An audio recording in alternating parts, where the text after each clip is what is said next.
ವಿಪರೀತ ಅವ್ಯವಹಾರ ಪರಿಣಾಮವಾಗಿ ನಡೆದಂತಹ ಎಲ್ಲ ತನಿಖೆಗಳು, ಆರೋಪಗಳು, ಪ್ರತ್ಯಾರೋಪಗಳು, ರಾಜಕೀಯ ಹೋರಾಟಗಳು, ಈ ಎಲ್ಲದರ ಮಧ್ಯೆ ಮುಖ್ಯಮಂತ್ರಿಯ ಕುರ್ಚಿಗೆ ಬಿಸಿನೀರು ಬಿದ್ದಂತೆ ಅನುಭವ.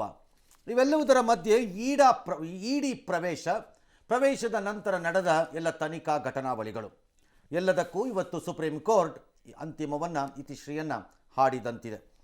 ಮೈಸೂರಿನ ಮೂಡ 14 ಸೈಟ್ ಪ್ರಕರಣದಲ್ಲಿ ಮುಖ್ಯಮಂತ್ರಿಗಳ ಪತ್ನಿ ಕತೆ, ಸಿದ್ದರಾಮಯ್ಯನವರ ಕುಟುಂಬಕ್ಕೆ ಅಥವಾ ಅವರ ಪತ್ನಿಗೆ ರಿಲೀಫ್ ಸಿಕ್ಕಿದೆ. ಪತ್ನಿಗೆ ಸಿಕ್ಕಿದರೆ ಅದು ಸಿದ್ದರಾಮಯ್ಯನವರಿಗೆ ಸಿಕ್ಕಿದಂತೆ. ಸಿದ್ದರಾಮಯ್ಯ ಅವರ ಪತ್ನಿ ಪಾರ್ವತಿಗೆ ನೀಡಲಾಗಿದ್ದ ಸಮನ್ಸನ್ನು ರದ್ದುಗೊಳಿಸಿತ್ತು ಕರ್ನಾಟಕ ಹೈಕೋರ್ಟ್. ಆ ತೀರ್ಪನ್ನು ಇಡಿ ಪ್ರಶ್ನೆ ಮಾಡಿ ಸುಪ್ರೀಂ ಕೋರ್ಟ್ಗೆ ಹೋಗಿತ್ತು. ಇವತ್ತು ಸುಪ್ರೀಂ ಕೋರ್ಟಿನಲ್ಲಿ ಈ ವಿಷಯ ವಿಚಾರಣೆಗೆ ಬಂದಾಗ ಮುಖ್ಯ ನ್ಯಾಯಮೂರ್ತಿಗಳ ಪೀಠದಲ್ಲಿ ಜಾರಿ ನಿರ್ದೇಶನಾಲಯದ ವರ್ತನೆಗೆ ತೀವ್ರ ಅಸಮಾಧಾನ ವ್ಯಕ್ತಪಡಿಸಿದ ಮುಖ್ಯ ನ್ಯಾಯಮೂರ್ತಿಗಳು BR ಗವಾಯ್ ಅವರು ಮತ್ತು ಕೆ ವಿನೋದ್ ಚಂದ್ರ ನ್ಯಾಯಮೂರ್ತಿಗಳು ಚೀಮಾರಿ ಹಾಕುವ ಹಂತವನ್ನು ತಲುಪಿದ್ರು. 88 kg ಇದ್ದವರು ಈಗ 72 kg ಬಂದಿದ್ದಾರೆ. ಅಂದ್ರೆ 16 kg ವೆಯ್ಟ್ ಲಾಸ್ ಮಾಡ್ಕೊಂಡಿದ್ದಾರೆ. ಮೊದಲ ದಪ್ಪ ಬಾಳದಿ ಎಷ್ಟು ಮೇಯ್ ಬಿಟ್ಟಿದಿ ಎಷ್ಟು ದಪ್ಪದಿ ಅಂತೇಳಿ ನನಗೆ ಹಾಸ್ ಮಾಡ್ತಿದ್ದು. ಈಗಿಲ್ಲ, ಈ ಸಲ ಬಾಳ ಸಣ್ಣ ಹುಡುಗಿಗತೆ ಕಾಣತ್ತೆ ಅಂತ ನನಗೆ ಜನರು ಅಂತ. ಇದಕ್ಕೆ ಯಾವ ಸೈಡ್ ಎಫೆಕ್ಟ್ ಇಲ್ಲ. ನನಗೆ ಜೀನಿ ಸ್ಲಿಮ್ ತೊಗೊಂಡು ಫುಲ್ ಖುಷಿ ಇದನ್ನೀಗ. ಸುಪ್ರೀಂ ಕೋರ್ಟ್ ಈ ಹಿನ್ನೆಲೆಯಲ್ಲಿ, ಅಂದರೆ ಅವರ ಅಭಿಪ್ರಾಯ ಅಥವಾ ಆಕ್ರೋಶದ ಹಿನ್ನೆಲೆಯಲ್ಲಿ ಇಡಿ ಪರ ವಕೀಲರು ಏನು ಮಾಡಿದ್ರು, ನಾವು ಪ್ರಕರಣದಿಂದ ಹಿಂದಕ್ಕೆ ಸರಿತಾ ಇದ್ದೀವಿ ಅಂತಂದರು. Okay, which means I don't think ಅಲ್ಲಿ ಒಂದು ಜಡ್ಜ್ಮೆಂಟ್ ಇದೆ ಅಂತಿಲ್ಲ ಈಗ. ಆಲ್ ರೈಟ್, ಆದರೆ ಅದನ್ನು ಪೂರ್ವ ನಿದರ್ಶನವೆಂದು ಪರಿಗಣಿಸಬಾರದು ಅಂತ ಮನವಿ ಮಾಡಿದ್ರು.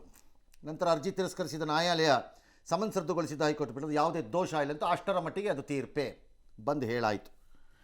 ಏನು ಹೇಳ್ತಾ ಇತ್ತು ಸುಪ್ರೀಂ ಕೋರ್ಟು ತನ್ನ ಅಭಿಪ್ರಾಯ ಮಂಡನೆಯಲ್ಲಿ? ಇಡಿನ ರಾಜಕೀಯ ಸಮರಗಳನ್ನು ನ್ಯಾಯಾಲಯದಿಂದ ಹೊರಗೆ ನಡೆಸಬೇಕು. ಯಾರೇ ಆಗಿರ್ಬೋದು, ABCXYZ ಅಲ್ಲ, ಯಾರು ಬೇಕಾದ್ರೂ ಆಗಿರ್ಬೋದು. ಇಂತಹ ಕದನ ನಡೆಸಲು ಇಡಿಯಂತಹ ಸಂಸ್ಥೆಗಳನ್ನು ಯಾಕೆ ಬಳಸ್ಕೊಳ್ಳಾಗತ್ತೆ ಅನ್ನೋದು ನ್ಯಾಯಮೂರ್ತಿಗಳ ಪ್ರಶ್ನೆ. ಯಾಕೆ ಅಭಿಪ್ರಾಯ ಅವರಲ್ಲಿ ವ್ಯಕ್ತವಾಗಿರಬೇಕು ಅಥವಾ ಹುಟ್ಟಿರಬೇಕು? ಕಾರಣ, ದುರದೃಷ್ಟವಶಾತ್ ನನಗೆ ಮಹಾರಾಷ್ಟ್ರದಲ್ಲಿ ಇಂತಹ ಒಂದಿಷ್ಟು ಅನುಭವಗಳು ಅವ್ರ ಹೈಕೋರ್ಟಲ್ಲಿದ್ದಾಗ ಆ ಅನುಭವಗಳಾಗಿವೆ ಅಂತ ಅವರು ಹೇಳ್ತಾರೆ. ನಮ್ಮನ್ನು ಈ ಇಡಿಯನ್ನು ಟೀಕಿಸೋದಕ್ಕೆ ಪ್ರೇರೇಪಣೆ ರೀತಿ ನೀವು ವರ್ತನೆ ಮಾಡಬೇಡಿ, ಇದನ್ನು ನಾವು ಭಾಳ ಗಂಭೀರವಾಗಿ ಮಾತನಾಡಬೇಕಾಗತ್ತೆ ಅಂತ ಅವರ ಅಭಿಪ್ರಾಯವಾಗಿತ್ತು. ಈ ಅಭಿಪ್ರಾಯಗಳೇ ಸಮನ್ಸ್ ರದ್ದುಗೊಳಿಸಿದ್ದಂತಹ ಅರ್ಜಿ ತಿರಸ್ಕರಿಸುವ ನ್ಯಾಯಾಲಯದ ಪಾರ್ಟ್ ಆದೇಶದಲ್ಲಿ ಇದೆಯೋ ಇಲ್ವೋ ನನಗೆ ಗೊತ್ತಿಲ್ಲ. It's are all oral observations in the court. Sometimes oral observations ಜಡ್ಜ್ಮೆಂಟಲ್ಲಿ ಇರಲ್ಲ, ಅಥವಾ ಇದರಲ್ಲಿ ಇರಲ್ಲ, ರೈಟಿಂಗಲ್ಲಿ. ಗೊತ್ತಿಲ್ಲ ಇದೆಯೋ ಇಲ್ವೋ, ಬಟ್ ಅಬ್ಸರ್ವೇಷನ್ ಅಂತೂ ಆಗಿದೆ, ವಿಚ್ ಇಸ್ ಆನ್ ರೆಕಾರ್ಡ್ ಇದೆ. ಈಗ ರಾಜಕೀಯ ಹೋರಾಟಗಳನ್ನ ಮಾಡೋದೇ ಆದರೆ ಮತದಾರರ ಮುಂದೆ ಮಾಡಿಕೊಳ್ಳಿ ಅಂತ ಅವರು ಹೇಳಿದ್ದಾರೆ ಅಂತ ಸುಪ್ರೀಂ ಕೋರ್ಟ್ ಹೇಳಿದ್ದಾರೆ ಅಂತ ಇರ್ಬೋದು ಸರ್. ಹಾಗಿದ್ರೆ ಈಗ ಈ ಪ್ರಕರಣ ಮುಗಿದ ಹಾಗೇನಾ ಸರ್? ಟೆಕ್ನಿಕಲಿ ಹೌದು, ಪ್ರಾಕ್ಟಿಕಲಿ ಹೌದು, ಟೆಕ್ನಿಕಲಿ ಇಲ್ಲ ಅನ್ಸತ್ತೆ ನನಗೆ. ಎರಡೂ ಇದ್ದಂಗಿದೆ ಇಲ್ಲಿ. ಬಟ್ ಇಲ್ಲಿ ಸಮಸ್ಯೆ ಇದ್ದಿದ್ದು ಅದಲ್ಲ ಅಂತ ನನ್ನ ವಾದ.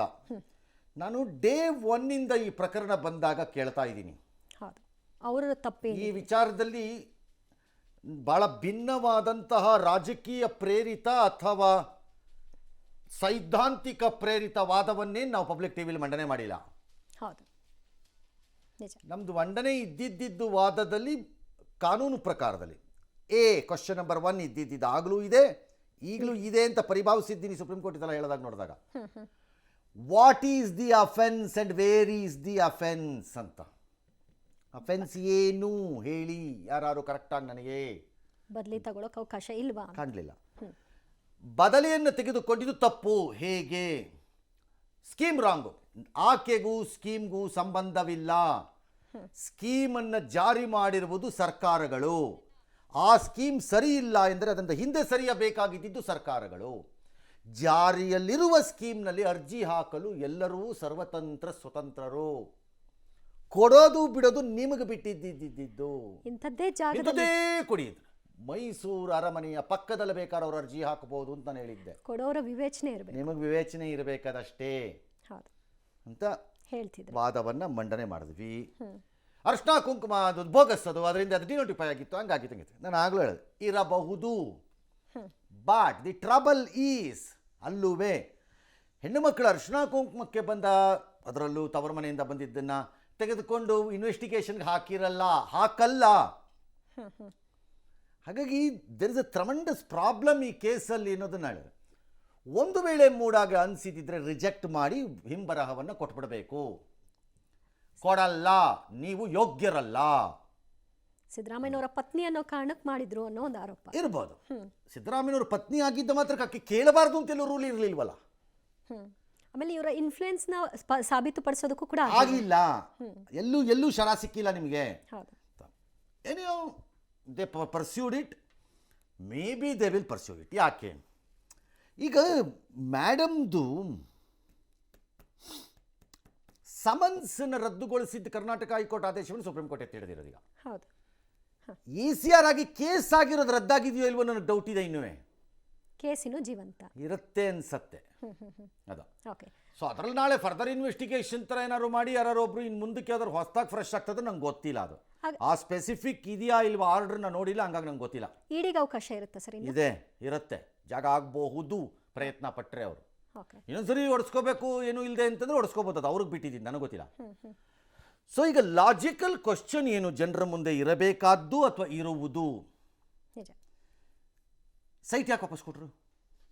ಕೊಟ್ಟಿದ್ರಿಂದ ತಪ್ಪು ಮಾಡಿದ್ದಾರೆ ಅಂತ ಆಗಾಯ್ತು. No, it's not that. ಅದಕ್ಕೆ ಕೆಲವೊಂದಷ್ಟು ಉದಾಹರಣೆಗಳನ್ನು ಕೊಡ್ತಾ ಇದ್ರು ಸರ್ ಬಿಜೆಪಿ ನಾಯಕರು. ಸರ್ ಯಾರು ಹಾಕ್ಕೊಳ್ಳಿ, ಏನಾರು ಹಾಕ್ಕೊಳ್ಳಿ. ಅಲ್ಲ. ನಂಬರ್ 2, ಹಾಗಾದ್ರೆ ಈಗೇನು ಟೆಕ್ನಿಕಲಿ ಈಗ ಆಕೆ ವಾಪಸ್ ಕೇಳಬಹುದಾ?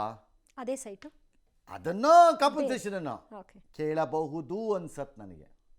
ಯಾಕಂದ್ರೆ ಅವ್ರು ಕಳ್ಕೊಂಡಿದ್ದು ಅದು ಅವ್ರಿಗೆ ಬಿಟ್ಟಿದ್ದು. ಹಾಗಾದ್ರೆ ಕೇಳ್ತಾರಾ? ನನಗೆ ಗೊತ್ತಿಲ್ಲ.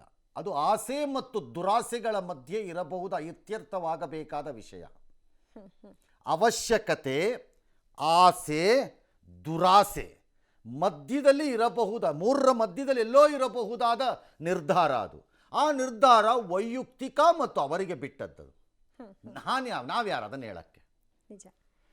ಸಿದ್ದರಾಮಯ್ಯನವ್ರನ್ನೇ ಕೇಳಿದ್ರೆ ಅವರು ಪರಿಪಾಲನೆ ಮಾಡಿಕೊಂಡು ಬಂದಂತಹ ಜೀವನ, ಸಿಂಪಲ್ ಸಮಾಜ, ವಾದ, ಡ್ಯಾಶು ಅಂತಂದರೆ ಕೇಳಲಿಕ್ಕಿಲ್ವೇನೋ ಅನ್ನಿಸ್ಬೋದು.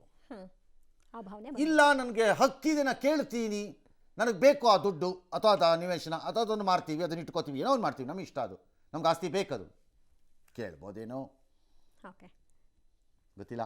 No idea. ಬಿಟ್ಟಿದ್ದು that is left to them. Yes sir. ಈಗ ನನ್ನ ಪತ್ನಿಯನ್ನು ನಾನು ಎಲ್ಲಿಯೂ ಕೂಡ ಬಹಿರಂಗವಾಗಿ ಕರ್ಕೊಂಬಂದಿರಲಿಲ್ಲ, ಈ ಮೂಲಕವಾಗಿ ಕರ್ಕೊಂಬಂದ್ರು ಅಂತ ಅವ್ರು ಪದೇ ಪದೇ ಬೇಸರವನ್ನು ವ್ಯಕ್ತಪಡಿಸಿದ್ರು. ಇದರಿಂದ ಅವ್ರಿಗೆ ಆಗೋದೇನು? ಬೇಸರ ಅದು ವೈಯಕ್ತಿಕ.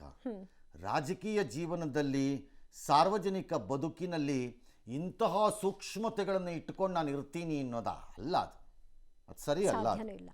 ಅವ್ರು ಕರ್ಕೊಂಬಂದ್ಬಿಟ್ರು, ಇದು ಮಾಡಿಬಿಟ್ರು ಅಂತ ಹಂಗೆ ಹೇಳೋಕ್ಕಾಗಲ್ಲ. ನೀವು you cannot, you are in a public domain.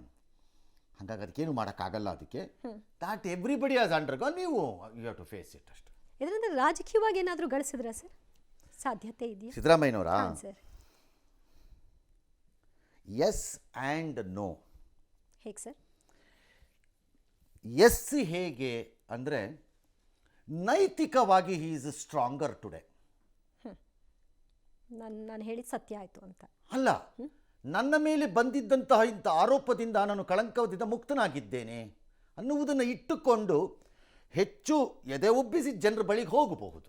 Okay. ವೈಯಕ್ತಿಕ ಆರೋಪದ ಆಧಾರದಲ್ಲಿ ನಾನು ಹೇಳ್ತಿರೋದು ಇದನ್ನು. ಓಕೆ. ಅಷ್ಟರ ಮಟ್ಟಿಗೆ ಹಿ ಈಸ್ ಸ್ಟ್ರಾಂಗರ್. ನಂಬರ್ 2, ಈ ನಿಲುವಿನಿಂದಾಗಿ ಅವರ ಹಿಂಬಾಲಕರಲ್ಲಿ ಅಥವಾ ಅವರ ಭಕ್ತಗಣದಲ್ಲಿ ಹೆಚ್ಚಿನ ಉತ್ಸಾಹವೂ ಇರಬಹುದು. ಓಕೆ. ನಮ್ಮ ಲೀಡರ್ ಹೇಳ್ಬಿಟ್ರ. 3ನೇದು, ಅವರನ್ನು ನಂಬುವ ಜನ, ಅವರು ಜಾತ್ಯಸ್ಥರಾಗಿರಬಹುದು, ಜಾತ್ಯಸ್ಥರಲ್ಲದೇ ಇರಬಹುದು. ಅವರು they may feel happy and stay behind him, continue to stay behind him. ಅವರ ಹಿಂದೆ ನಿಲ್ಲುವಂತಹ ತಮ್ಮ ಇದನ್ನು ಮುಂದುವರಿಸ್ಬೋದು. ಹಾಗಾಗಿ ಹಿಸ್ ಪೊಲಿಟಿಕಲ್ ಬೇಸ್ ವೀಕನ್ ಆಗಬಹುದಾಗಿದ್ದು ಈ ಘಟನೆಯಿಂದ ಆಲ್ಮೋಸ್ಟ್ ಇಲ್ಲವಾಗುತ್ತೆ, ಇಲ್ಲದ್ರೆ ಕಡಿಮೆ ಆಗೋಗುತ್ತೆ. ಈಗಲೂ ನಂಬದೇ ಇದ್ದವ್ರು ಇರ್ತಾರೆ. ಇವೆಲ್ಲ ನಂಬಕ್ಕಾಗತ್ತೇನ್ರಿ, ಎಲ್ಲ ಅಡ್ಜಸ್ಟ್ ಮಾಡ್ಕೊಂಡ್ಬಿಡ್ತಾರೆ ಇವ್ರುಗಳೆಲ್ಲ, ಹಾಗೆ ಹೀಗೆ ಅಂತ ಸುಮ್ಮನೆ ಬಿಟ್ಕೊಂಡು ಓಡಾಡ್ತಿರ್ತಾರೆ ಜನ. ಕೋರ್ಟ್ ವಿಷಯದಲ್ಲೂ ಮಾತುಗಳನ್ನ ಎಲ್ಲದರಲ್ಲೂ ಮಾಡ್ತಾರೆ ನಮ್ಮ ಜನ. ಹಾಗಾಗಿ he will be strong. No ಅಂತ ಹೇಳ್ತೀನಿ. ಹಾಂ ಸರ್. ಹೇಗೆ ನೋ? ಯಾತಕ್ಕವರು ಸ್ಟ್ರಾಂಗ್ ಆಗಿದ್ದಾರಾ ಅನ್ನೋ ಪ್ರಶ್ನೆ ಉದ್ಭವವಾಗತ್ತೆ. ಅದು ಉದ್ಭವವಾಗುವುದೇ ಅವರ ಮುಖ್ಯಮಂತ್ರಿಯ ಅಧಿಕಾರಾವಧಿ ಆಧಾರದ ಮೇಲೆ. ನಿಜ. ಅದಕ್ಕೆ ತಾನೇ ಉದ್ಭವ ಆಗ್ತಿರೋದು. ಹೌದು. ಸರ್ ಅವ್ರಿಗೆ ಸ್ಟ್ರಾಂಗ್ ಆಗ್ಬಿಟ್ರೆ ಅಂದರೆ ಸಿ ಎಂ ಪೋಸ್ಟ್ ಬಿಟ್ಕೊಡಲ್ವಾ ಸರ್? ನೆಕ್ಸ್ಟ್ ಲಾಜಿಕಲ್ ಕ್ವಶನ್ ಅದಲ್ಲಿ. ನಿಜ. ಅಲ್ಲಿಗೆ ಹಾಗಾಗಿ ಅದರ ಆಧಾರದ ಮೇಲೆ ಅವರು ಸ್ಟ್ರಾಂಗಾ ವೀಕಾ ಅಂತ ಕೇಳೋದು ಇವರು. ಅದರ ಆಧಾರದಲ್ಲಿ ತೆಗೆದುಕೊಳ್ಳೋದಾದರೆ ಅವರು ಸ್ಟ್ರಾಂಗೇ. ಬಟ್ ಇದಕ್ಕೆ ಮೊದಲೇ ಅವರೇನಾದರೂ ದೆಹಲಿಯಲ್ಲಿ ಒಪ್ಪಂದಗಳಕ್ಕೆ ಕಟ್ಟು ಬಿದ್ದಿದ್ದರೆ ನಮಗೆ ಗೊತ್ತಿಲ್ಲ. ಆಗ ಈ ಸ್ಟ್ರಾಂಗ್ ಏನಿದೆ ಅದಲ್ಲಿ ಅವ್ರಿಗೆ ಹೆಲ್ಪ್ ಮಾಡುತ್ತೆ ಅಂತ ನನಗೇನು ಅನಿಸಲ್ಲ. ಮ್ಯಾಟರೇ ಆಗಲ್ಲ. ನನಗೇನು ಅನಿಸಲ್ಲ ಅವ್ರಿಗೆ ಅದು ಹೆಲ್ಪ್ ಮಾಡುತ್ತೆ ಅಂತ ನನಗನ್ಸಲ್ಲ. ಸೊ ಹಾಗಾಗಿ ನನ್ನ ಉತ್ತರ ಎಸ್ ಆ್ಯಂಡ್ ನೋ ಎರಡೂ ಇದೆ.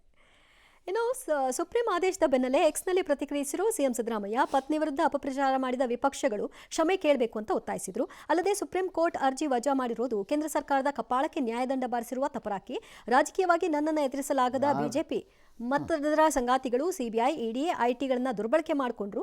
ನನ್ನ ಪತ್ನಿಯ ವಿರುದ್ಧ ಸುಳ್ಳು ಪ್ರಕರಣಗಳನ್ನು ಸೃಷ್ಟಿಸಿ ನೀಡಿರುವಂತಹ ಕಿರುಕುಳ ಅತ್ಯಂತ ಹೇಯವಾದದ್ದು ಅಂತೆಲ್ಲ ಅವರು ಎಕ್ಸ್ನಲ್ಲಿ ಹಾಕೊಂಡ್ರು. ಇನ್ನೂ ಒಂದಷ್ಟು ಜನ ಮಾತಾಡಿದಾರಲ್ಲ. ಹಾಂ ಸರ್, ಮಾಧ್ಯಮ ಅಂದರೆ ಎಕ್ಸ್ನಲ್ಲಿ ಕೆಲವರು ಹಾಕೊಂಡಿದ್ದಾರೆ. ಯಾರೇನು ಹೇಳಿದ್ದಾರೆ? ನ್ಯಾಯಾಲಯಗಳು ಯಾವತ್ತೂ ನ್ಯಾಯವನ್ನು ಕೊಡುವಂತ ಕೆಲಸ ಮಾಡ್ತವೆ. ಇವತ್ತು ನಮ್ಗೆ ಉಳಿಸಿದೆ, ನಾವು ಮಾಡದೇ ಇರುವಂತ ತಪ್ಪನ್ನ ನಮ್ಮ ಮೇಲೆ ಹಾಕ್ಲಿಕ್ಕೆ ಪ್ರಯತ್ನ ಪಟ್ಟಂತ ಬಿಜೆಪಿ ಅವರಿಗೆ, JDS ಅವರಿಗೆ ಮಕ್ಕಕ್ಕೆ ಮಂಗಳಾರತಿ ಮಾಡಿದ್ದಾರೆ. ಮೊದಲನೇ ದಿನದಿಂದ ನಾನು ಹೇಳ್ತಾ ಇದ್ದೆ, ಇವರು ಮಾಡಿರೋ ಆರೋಪ ಎಲ್ಲ ಸುಳ್ಳು, ಆ ನ್ಯಾಯ ಸಿಗುವಂತ ಕೆಲಸ ಬಿಜೆಪಿ ಅವರು, JDS ಅವರು ಕ್ಷುಲ್ಲಕ ರಾಜಕಾರಣ ಮಾಡ್ತಾ ಇದ್ದಾರೆ. ದೇವರೇ ಅವರಿಗೆ ಬುದ್ಧಿ ಕಲಿಸುವಂತ ಕೆಲಸ ಮಾಡ್ತಾರೆ. ನಂದೇ ಕೇಸ್ ತಗೊಳ್ಳಿ, ನನ್ನ ಮೇಲೆ ಕೇಸ್ ಆಯ್ತು, ಆಮೇಲೆ ಕೇಸ್ ಈಗ ಅದು ವಜಾ ಆಯ್ತು, ಅನುಭವಿಸೋರು ಮಾತ್ರ ಗೊತ್ತು. ಹಂಗೆ ಅವ್ರದ್ದಾಗಲೇ ಬಿ ರಿಪೋರ್ಟ್ ಎಲ್ಲ ಬರ್ದಾಗಿತ್ತು. ತಿರ್ಗಿ ಅಪೀಲ್ ಹಾಕೋಂಥ ಪ್ರಶ್ನೆ ಉದ್ಭವ ಆಯ್ತಿರ್ಲಿಲ್ಲ. ಬಹುಶಃ ಆ ವಿಚಾರದಲ್ಲಿ ಅವ್ರು ಅಪೀಲ್ ಹಾಕಿದ್ರು ಅಂತ ಕಾಣ್ತದೆ. ಮೋದಿ ಅವರ ಕೈಗೊಂಬೆ ಆಗಿ ಸಿಬಿಐ, ಇಡಿ ಕೆಲಸ ಮಾಡ್ತಾ ಇದೆ. ಇವತ್ತದು ಪ್ರೂವ್ ಆಗಿದೆ. ಸುಪ್ರೀಂ ಕೋರ್ಟೇ ಅವರಿಗೆ ಚೀಮಾರಿ ಹಾಕಿದೆ. ಸಿದ್ದರಾಮಯ್ಯ ಚೇಂಜ್ ಆಗಲ್ಲ, ಈಸ್ ಎ ಮಾಸ್ ಲೀಡರ್. ಸನ್ಮಾನ್ಯ ಸಿದ್ದರಾಮಯ್ಯನವರು ಇನ್ನು 2 ವರ್ಷ 10 ತಿಂಗಳ ಮುಖ್ಯಮಂತ್ರಿ ಇರ್ತಾರೆ. ರಾಜ್ಯದಲ್ಲಿ ಯಾವುದೇ ಚೇಂಜ್ ಇಲ್ಲ. ತಪ್ಪು ಮಾಡಿಲ್ಲ ಅಂದರೆ ಸೈಟ್ ಯಾಕೆ ವಾಪಸ್ ಕೊಟ್ಟರು? ಹಂಗಾರೆ ವಾಪಸ್ ತಗೊಂಬಿಡಿ. ಈಗ ನಮ್ಮ ಹೋರಾಟ ಮೂಡ ಬಗ್ಗೆ ನಮ್ಮ ಹೋರಾಟ ನಿಲ್ಲಲ್ಲ. ಸುಪ್ರೀಂ ಕೋರ್ಟಲ್ಲಿ ಏನಾಗಿದೆ? ಡಸ್ ಇಟ್ ಮೀನ್ ಅಲ್ಲೊಂದು ಸ್ಕ್ಯಾಮ್ ಇಲ್ಲ, ಅಲ್ಲಿ ನಡೆಯಬಾರದಂತಹ ಭ್ರಷ್ಟ ಕಚಡ ಕೆಲಸ ನಡೆದಿಲ್ಲ?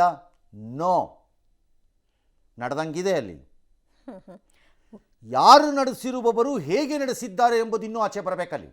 ಯಾರ್ಯಾರಿದ್ರು ಮುಖ್ಯಮಂತ್ರಿಗಳ ಪತ್ನಿಯ ಪಾತ್ರದ ಖುಲಾಸೆ ಬೆನ್ನಲ್ಲಿ ಅದೇ ಕನ್ನಡಿಯಲ್ಲಿ ಎಲ್ಲರೂ ಮುಖವನ್ನು ನೋಡಿಕೊಂಡು ನನ್ನ ಮುಖ ಶುದ್ಧವಾಗಿದೆ ಎಂದು ಪರಿಭಾವಿಸಬೇಡಿ ಯಾರುವೆ.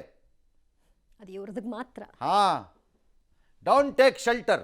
ಆಫೀಸರ್ಸು ಚೀಫ್ ಮಿನಿಸ್ಟರ್ ಹೆಂಡತಿಯ ಫೈಲನ್ನು ಪುಷ್ ಮಾಡಿದ್ದಿದ್ದೇ ತಪ್ಪಿಸ್ಕೊಳ್ಳೋಕ್ಕೆ. I will still say that. ಅವತ್ತು ಹೇಳಿದ್ದೀನಿ, ಇವತ್ತು ಹೇಳ್ತೀನಿ. ಅದನ್ನು ಆಫೀಸರ್ಸ್ ಯಾರೋ ಆ ಸಿಸ್ಟಮಲ್ಲಿರೋರು ಅವ್ರನ್ನ ಮುಂದೆ ಇಟ್ಕೊಂಡು ಈಗ 1% ಡೀಲಿಂಕ್ ಆಗಿದೆ. ಈಗ ಅಲ್ಲಿ ಏನೂ ಆಗಿಲ್ಲ. ಹಾಗಾದ್ರೆ ಎಲ್ಲರದ್ದು ಇಲ್ಲ. ಅಲ್ಲಿ ಪರಮ ಸತ್ಯ ಮೂಢ ಎಂಬುದು ಏನು ಪವಿತ್ರ ಅಲ್ಲ. No, the Supreme Court clean chit. ಅಲ್ಲಿ ನಡೆದಿದೆ ಎನ್ನೆಂದಿರಬಹುದಾದಂಥ ಅವ್ಯವಹಾರಗಳಿಗೆ ಕ್ಲೀನ್ ಚಿಟ್ ಅಲ್ಲ. ನಂಬರ್ 1. ನಂಬರ್ 2, ಸುಪ್ರೀಂ ಕೋರ್ಟಿನ ತಪರಾಕಿ ಕಪಾಳಕ್ಕೆ ಹಾಕಿದ್ರು, ಕೆನ್ನೆಗೆ ಹಾಕಿದ್ರು, ಹಲ್ಲು ದುರಿಸ್ಬಿಟ್ರು, ಮೂತಿ ಕೆತ್ಬಿಟ್ರು, ಡ್ಯಾಶ್.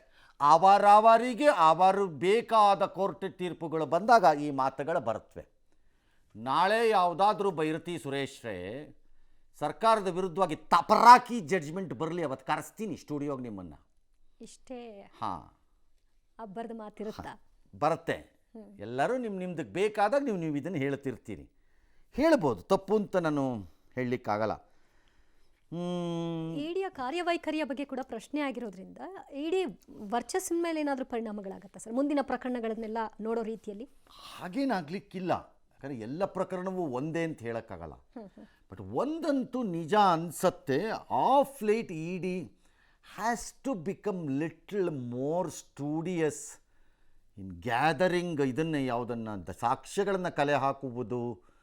ಮತ್ತು ಇದು ತುಂಬ ತನಿಖೆಗಳು ಮಾಧ್ಯಮಗಳ ಮೂಲಕ ನಡೀತಿದೆಯೇನೋ ಅಂತ ನನಗೆ ಅನ್ನಿಸ್ಬಿಡುತ್ತೆ. ತುಂಬ ತನಿಖೆಗಳು ಹಾಗೆ ಕಾಣುತ್ತೆ. ಒಳ್ಳೆ ಥರ ಬರೀ ಸೋರ್ಸಸ್ಸು ಸ್ಟೋರಿಗಳ ಮೇಲೆ ಆಧಾರದಲ್ಲಿ ನಡೆದೋಗ್ತಿದೆ ಅಂತ ಅನ್ನಿಸ್ತಿದೆ ಅದು. ಅದು ತುಂಬ ದಿನ ನಿಮ್ಮನ್ನು ಉಳಿಯೋಕ್ಕೆ ಬಿಡುತ್ತೆ ಅಂತ ನಾನೇನು ಅಂದ್ಕೊಂಡಿಲ್ಲ. ಅದ್ರ ಮೇಲೆ ಅವರು ಇಡೀನೂರು ಆ ಕ್ರಮ ತೊಗೋಬೇಕು. ಅವರು ನಮ್ಮನ್ನು ನಾವು ಟೈಟ್ ಮಾಡ್ಕೊಳ್ಳೋಕೆ ಏನು ಮಾಡಬೇಕು, ವಿಶ್ವಾಸಾರ್ಹತೆಯನ್ನು. ಒಂದು ಪ್ರಕರಣದಿಂದ ಒಂದು ಇಡೀ ಸಂಸ್ಥೆನೇ ಮುಳುಗೋಯ್ತು ಅಂತ ಹೇಳಲಿಕ್ಕೆ ತಯಾರಿ ಇಲ್ಲ ಇಲ್ಲಿ ಯಾರೂ. ಹಾಗಾಗಿ ನೋಡೋಣ ಮುಂದೆ ಇದು ಎಲ್ಲಿಗೆ ಹೋಗುತ್ತೆ ಅಂತ. ಯಾಕಂದರೆ ಅಲ್ಲಿ ಏನೋ ಒಂದು ನಡೆಯಬಾರ್ದಂಥ ಕಚಡ ಕೆಲಸ ಅಲ್ಲಿ ನಡೆದಿದೆ. ಅದಿಲ್ಲ ಅನ್ನೋಕ್ಕಾಗಲ್ಲ. ಹಗರಣ ನಡೆದಿರೋದನ್ನ ಯಾಕಂದರೆ ಅಲ್ಲಿ ಎಕ್ಸ್ಚೇಂಜ್ ಆಗಿರೋದು ಸೈಟ್ಗಳೆಲ್ಲ ಸ್ಕೀಮಲ್ಲಿ ಆಗಿರ್ಬೋದು. ಎಲ್ಲ ಅರಿಶಿನ ಕುಂಕುಮ ಅಲ್ವಲ್ಲ. ಯಾವ್ಯಾವ ತಿಮಿಂಗಲುಗಳಿದೆಯೋ, ಆಕ್ರಾಶ ಇದು ಏನೋ ಮೀನಿದೆಯೋ ಗೊತ್ತಿಲ್ಲ. ಈಗ ಧರ್ಮಸ್ಥಳ ಅಲ್ಲಿ ಅದೇನೋ 100 ಶವ ಹೂತಿದಾರಂತೆ ಆರೋಪ. 100? Okay, all right. ಒಂದೆರಡು ದಿನದಲ್ಲಿ ತನಿಖೆ ಆರಂಭವಾಗುವುದು. SIT ತನಿಖೆ ಆಗಿದೆ, SIT ರಚನೆ ಆಗಿದೆ ನಿನ್ನೆ. ಇವತ್ತು ಸರ್ಕಾರದ ಮಟ್ಟದಲ್ಲಿ ಒಂದು ಸಭೆಗಳನ್ನೆಲ್ಲ ಮಾಡಿಕೊಂಡಿದ್ದಾರೆ. That's okay. ಕೋರ್ಟ್ಗೆ ವ್ಯಕ್ತಿಯೊಬ್ಬರು ಹೇಳಿಕೆ ಕೊಟ್ಟಿದ್ದಾರೆ. ಸೊ ಈಗ ಈ ವ್ಯಕ್ತಿ ಹೇಳಿಕೆಯ ಆಧಾರದ ಮೇಲೆ 100 ಅನ್ನೋ ನಿರ್ಧಾರಕ್ಕೆ ಬಂದಿದ್ದಾರೆ ಎಲ್ಲರೂ. ಆ ವ್ಯಕ್ತಿಯ ದೂರಿನಲ್ಲಿರುವಂಥ ದೂರೇ. ಸೊ ಅವ್ರು ಹೇಳಿರೋ ಆಧಾರದ ಮೇಲೆ ಅದು 106 ಅನ್ನೋ ತೀರ್ಮಾನಕ್ಕೆ ಬಂದಿದ್ದಾರಾ? ಓಕೆ. ಈಗ ನೋಡೋಣ, ಯಾರನ್ನೂ ಟಾರ್ಗೆಟ್ ಮಾಡಲ್ಲ ಅಂತೇನೆ. MB ಪಾಟೀಲು ಇನ್ನೊಬ್ಬರು ಮತ್ತೊಬ್ಬರು ಎಲ್ಲ. ಧರ್ಮಸ್ಥಳದ ಮಂಜುನಾಥ ದೇಗುಲ ಆಡಳಿತ ಮಂಡಳಿ ಅವರು ಕೂಡ ಅದನ್ನು ವೆಲ್ಕಮ್ ಮಾಡಿದಾರಂತೆ. ಓಕೆ, ಪ್ರಾಮಾಣಿಕವಾಗಿ ನಡೀಲಿ, ಅದು ಸತ್ಯ ಹೊರಬರಲಿ, ಡ್ಯಾಶು ಡ್ಯಾಶು ಡ್ಯಾಶು ಅಂತ. ಎಸ್, ಭಾಳ ಜನ ಆ ಭಾಗದಲ್ಲಿ ಇರ್ತಕ್ಕಂಥವರು, ಪ್ರಗತಿಪರ ಚಿಂತಕರು, ಆ ಭಾಗದಲ್ಲಿ ಜನಸಮುದಾಯ ಅವರೆಲ್ಲ ಸೇರಿ ಒತ್ತಾಯ ಮಾಡಿದ್ದಾರೆ, ಕಂಪ್ಲೇಂಟ್ ಕೊಟ್ಟಿದ್ದಾರೆ. ಅದನ್ನ ತನಿಖೆ ಮಾಡಿ ಆಗಿದೆ ಆಗಿಲ್ಲ ಅನ್ನೋದು ಗೊತ್ತಾಗಬೇಕಲ್ಲ. ಹಾಗಾಗಿ ಅದರ ತನಿಖೆ ಆದೇಶ ಮಾಡಿದ್ದೇವೆ. ಏನೂ ಇಲ್ಲ ಅಂತಾದರೆ ಯಡಿಯೂರಪ್ಪನವರು ಹೇಳಿದಾಗೆ ಏನೂ ಇಲ್ಲ ಅಂತೇಳಿ ಸಮಾಜಕ್ಕೆ ತಿಳಿಸ್ಬೋದು ನಾವು. ಪರ ವಿರೋಧ ಎಲ್ಲ ನಡೀತಾ ಇತ್ತು. ಈಗ ಅದನ್ನು ಹೋಮ್ ಮಿನಿಸ್ಟ್ರು ಹ್ಯಾಂಡಲ್ ಮಾಡ್ತಾ ಇದ್ದಾರೆ. ಒಳ್ಳೆ ಹಿರಿಯ ಅನುಭವ ಆಫೀಸರ್ಸ್ನ ಹಾಕಿದ್ದಾರೆ, ಇದನ್ನು ತನಿಖೆ ಮಾಡ್ತಾರೆ. ಈಗ BJP ಅವರು ಏನು ಇಂಥ ದೂರುಗಳು ಬಂದಮೇಲೆ ಸ್ವಲ್ಪ ಗಂಭೀರ ಸ್ವರೂಪದೂ ಆಗಿದ್ದಾವೆ. ನ್ಯಾಷನಲ್ ಲೆವೆಲ್ ತಂದು ಇದು ಆದಮೇಲೆ ಹೀಗಾಗಿ SIT ರಚನೆ ಮಾಡಿದ್ವಿ. ಇವತ್ತು ಧರ್ಮಸ್ಥಳ ಕ್ರೈಮ್ಗೆ ನ್ಯಾಷನಲ್ಲು, ಸ್ಟೇಟು, ಲೋಕಲ್ಲು ಅಂತಿಲ್ಲ, ಎಲ್ಲ ಲೆವೆಲ್ ಒಂದೇ. ಕ್ರೈಮೇ. ಮರ್ಡ್ರು ನ್ಯಾಷನಲ್ ಲೆವೆಲಲ್ಲಿ ಬಂದು ತನಿಖೆ ಆಗಬೇಕು, ಸ್ಟೇಟ್ ಲೆವೆಲಲ್ಲಿ ಬಂದ್ರೆ ಆಗಬೇಕು, ಪಂಚಾಯತಿ ಲೆವೆಲಲ್ಲಿ ಬಂದ್ರೆ ಆಗಬಾರ್ದು. ಅದು ಹಿಂಗಿಲ್ಲ. ನಂಬರ್ 2, ದೂರು ಬಂದಾಗ ತನಿಖೆ ಆಗಬೇಕಾದ್ದು ಸರಿ, ನೀವು ಮಾಡಿದ್ದೀರಿ. ಈಗ ಏನು SIT ಅದು SIT will have to investigate and check how was it possible ಅಂತ. ಯಾಕಂದರೆ ಇದರಲ್ಲಿ ಗೋಜಲು ಆಗಬಹುದಾದ್ದು ಇಷ್ಟೇ ಅಂತ ಅನ್ಸತ್ತೆ. ಇನ್ನೇನು ಅದಕ್ಕಿಂತ ದೊಡ್ಡದಾಗಿ ಆಗುತ್ತೆ ಅಂತ ಅನಿಸಿಲ್ಲ ನನಗೆ. 20-25 ವರ್ಷಗಳ ಕಥೆಯನ್ನು ರೀಲ್ ಡೂ ಮಾಡೋಕ್ಕೆ ಬರ್ತಾ ಇದ್ದಾರೆ ಯಾರೋ, ಯಾರೋ ದೂರದಾರರೋ ಯಾರೋ. ಅವ್ರು ಯಾರು, ಸಂಬಂಧ ಏನು, ಮತ್ತು ಅವ್ರು ಯಾಕೆ ಸೈಲೆಂಟ್ ಇದ್ದರು? ಆಬ್ವಿಯಸ್ಲಿ ಅದು ಭಯ, ಒತ್ತಡ, ಆಮಿಷ ಇವೆಲ್ಲ ಇರಬಹುದು. ಈ ಜನರಲ್ ಸ್ಟೇಟ್ಮೆಂಟ್ಸ್ ಬರುತ್ತೆ ಅಲ್ಲಿ. ಹಾಗಾಗಿ ನಮ್ಗೆ ಆಗಲಿಲ್ಲ ಅದನ್ನು ಹೇಳೋಕ್ಕೆ ಡ್ಯಾಶ್. ಸ್ಟಿಲ್ ಕ್ವಶನ್ಸು ನನಗೆ ಅದು ನಿನ್ನೆ ನಾನು ನ್ಯೂಸಲ್ಲಿ ಇಲ್ದಿದ್ದರಿಂದ ಇದು SIT ಆಗಿದ್ದರಿಂದ ಇದನ್ನು ಹೇಳ್ತಾ ಇದ್ದೀನಿ. ನನಗೆ ಅವಾಗ ಅನಿಸಿದ್ದು ಒಂದು, ಎಟ್ ಎನಿ ಕಾಸ್ಟ್ ಈ ಹೋರಾಟದಲ್ಲಿ ಹಿಂದೂ ಧಾರ್ಮಿಕ ಆಸ್ತಿಗಳನ್ನು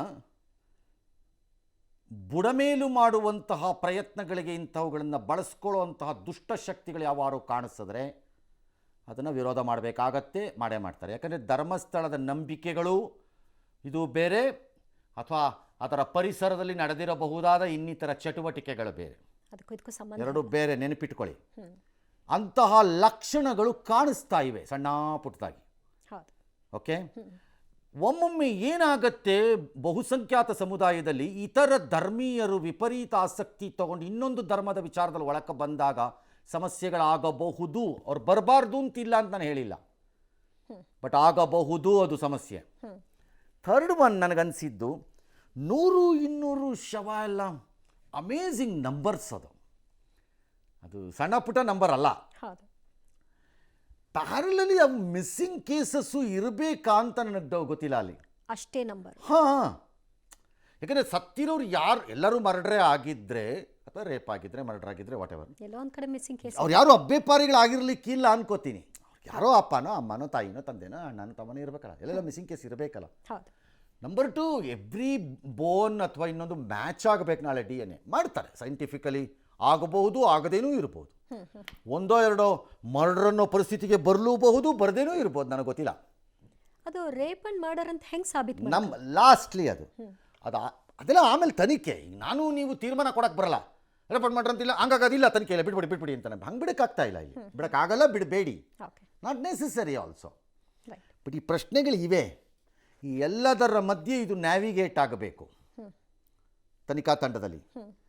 ತನಿಖಾ ತಂಡ ನ್ಯಾವಿಗೇಟ್ ಮಾಡೋವಾಗ ಐ ರಿಪೀಟ್, ಈ ಹೋರಾಟದಲ್ಲಿ ಒಂದಿಷ್ಟು ಜನ ಸಂಬಂಧವಿಲ್ಲದೆ ಧರ್ಮ ಲೇಪನವನ್ನು ಬಹಳ ಸಟಲ್ಲಾಗಿ ಇಂಟೆಲಿಜೆಂಟ್ಲಿ ಒಳಗೆ ತಳ್ಳಿಕೊಂಡು ಬರ್ತಿರೋ ಲಕ್ಷಣಗಳು ಕಾಣಿಸುತ್ತಿದೆ. ಮುಂದುವರೆದು ಕಾಣಿಸಿದರೆ ಅದು ರೆಸಿಸ್ಟ್ ಆಗುತ್ತೆ. ಆಗ ನಿಮ್ಮ ಹೋರಾಟ ಹಳ್ಳ ಹಿಡಿಯೋದ್ರಲ್ಲಿ ಅನುಮಾನನೇ ಇಟ್ಕೋಬೇಡಿ. ನೋಡೋಣ ಮುಂದೇನಾಗುತ್ತೆ. ಲೆಟ್ SIT ತನಿಖೆ ಮಾಡಲಿ, ಅವನು ಹೇಳ್ತಿರೋ ಬಾಡಿ ತೆಗೀಲಿ. It's not a joke. Court to approve it. ನಾಳೆ ಯಾರೋ ಒಬ್ಬ ಬಂದು ಈ ಪ್ರದೇಶದಲ್ಲಿ 200 ಬಾಡಿ ಇದನ್ನು ಊತಾಕಿದ್ದೀನಿ ಅಂದ್ಬಿಟ್ರೆ, ಸೇ ಫಾರ್ ಎಕ್ಸಾಂಪಲ್ ಯಾವುದೋ ಸ್ಮಶಾನದ ಏರಿಯಾ ಅಲ್ಲಿ ಯಾರೋ ಬಿಟ್ಟು, ನಾನು ಇಲ್ಲೊಂದು 200 ಬಾಡಿ ಊತಾಕ್ಬಿಟ್ಟಿದ್ದೀನಿ ಸರ್, ಎಲ್ಲ ಮಾಡ್ರು ಸರ್ ಅಂದ್ಬಿಟ್ರೆ, ಯಾವಾಗಲಿಂದಪ್ಪ ಅದು 50 yearsಯಿಂದ ಸರ್ ಅಂದ್ಬಿಟ್ರೆ, somebody will have to take a call. Court ತೊಗೊಳತ್ತೆ ಆ ಕಾಲನ್ನು. ತೊಗೊಳ್ಳಲ್ಲ ಅಂತ ನಾನು ಹೇಳೋಕ್ಕಾಗಲ್ಲ, ಮತ್ತು ತೊಗೋಬೇಕು, ಬೇರೆ ದಾರಿ ಇಲ್ಲ. ಎಸ್. ಇನ್ನು BJP ನಾಯಕರು ಏನು ಹೇಳಿದ್ರು ಈ ವಿಷಯದಲ್ಲಿ ನೋಡೋಣ. ಧರ್ಮಸ್ಥಳ ಕೇಸ್ಗಳಿಗೆಲ್ಲ SIT ಮಾಡಿದ್ದಾರೆ ಸರ್. ಮಾಡ್ಕೊಳ್ಳಿ, ಏನು ತೊಂದರೆ ಇಲ್ಲ, ಯಾವುದೇ ತಪ್ಪಾಗಿಲ್ಲ. ಅವ್ರೇನು ತನಿಖೆ ಮಾಡಬೇಕು ಅಂದ್ರೆ ಮಾಡ್ಕೊಂತಾರೆ, ಅದಕ್ಕೇನು ಸಮಸ್ಯೆ.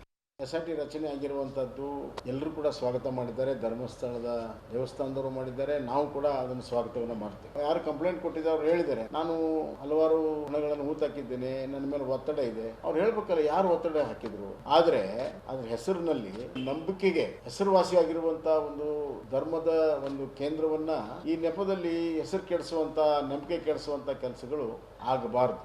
ನಿಷ್ಪಕ್ಷಪಾತಂತ ತನಿಖೆ ಆಗಲಿ, ಸತ್ಯಾಸತ್ಯತೆ ಹೊರಬರಲಿ, ಯಾರನ್ನೋ ಸಿಕ್ಕಾಕ್ಸ್ಬೇಕು ಅಂತೇಳಿ ಮಾಡೋ ಇವತ್ತೇನು ಇಶ್ಯೂ ಡೈವರ್ಟ್ ಮಾಡಬೇಕು ಸರ್ಕಾರಕ್ಕೆ. ನಮ್ಮ ನಂಬಿಕೆ ಕೇಂದ್ರಗಳ ಮೇಲೆ, ಹಿಂದೂ ಸಮಾಜ ನಂಬಿಕೆ ಕೇಂದ್ರಗಳ ಮೇಲೂ ಎಲ್ಲ ಒಂದು ಕಡೆ ಅನುಮಾನ ಹುಟ್ಟಿಸುವಂಥದ್ದು,